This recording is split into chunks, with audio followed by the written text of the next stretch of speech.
apabila Allah memberikan kepada getanya bahagian dunia, bahagian nafsu daripada kekayaan, ikun le kaya tanyo, le kekayaan tanyo, bak tanyo tipuroi pegah. Innama nahnu fitnah, kami untukmu fitnah. Bila engkau tak berhati-hati dengan kami, kau binasa. Apabila Allah gebi kepada getanyo kedudukan, pangkat manyang dalam dunia, pangkatnya tipurau, ikun bak getanyo dengan lisan hal, mempunyung anda tadi ngati derempak, mempunyung anda tadi ngan akai tatume, ikun bak getanyo innama nahnu fitnah, kami ini untukmu fitnah.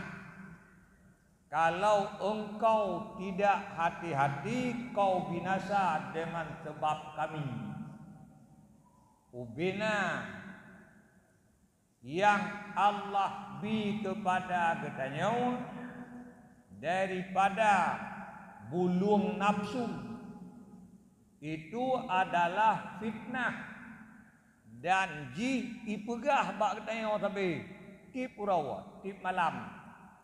Asai tanyo berhadapan dengannya, ia mengingatkan tanyo. Pegah bak tanyo, hai, long kegada fitnah. Nah kameng tu, kameng ipegah, hai, long kegada fitnah. Bek ngan wap long tua Tuhan. Bek ngan waplung tinggal ibadat, bek ngan waplung jatuh gada dalam masjid, bek ngan waplung jerat tinggal dalam kubu. Tak pelara lumo kaya nyanci pegah batnya. Ai long fitnah. Na keluarga lagi nyanci walau ngalidah hanai pegah. Tapi halnya selalu mengingatkan tayo. Pegah bak tayo, hai, long keluarga drone fitnah kerawone. Menyo hana betoi neuruh long, hana betoi bersikap ngelong, drone jut kebinasa ngan wap long. Maka kadangkala ayah ngan anu jut kebinasa, mak ngan anu jut kebinasa. Lakau ngan purmo jut kebinasa nyamban